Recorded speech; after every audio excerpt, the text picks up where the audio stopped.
ভাগ্য আপনাকে যেখানে নিয়ে যাবে সেখানে দাঁড়িয়ে দিতে হবে।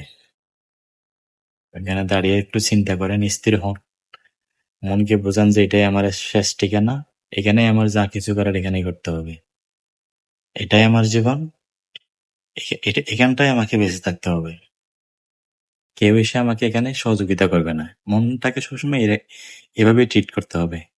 দেখবেন যে মন আপনাকে একদিন ভালো কিছু সার্ভিস দিবে, আপনি নিজেও একদিন ভালো কিছু করতে পারবেন।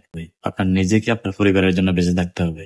আপনি যদি মনে করেন যে আমার বেঁচে থাকার কোনো ওয়ে নাই, আমার কোনো বেঁচে থাকার কোনো দরকার নাই, তখনই আপনাকে আপনার পরিবারের কথা চিন্তা করতে হবে, আপনার মা বাবার কথা চিন্তা করতে হবে, আপনার ভাই বোনের কথা চিন্তা করতে হবে।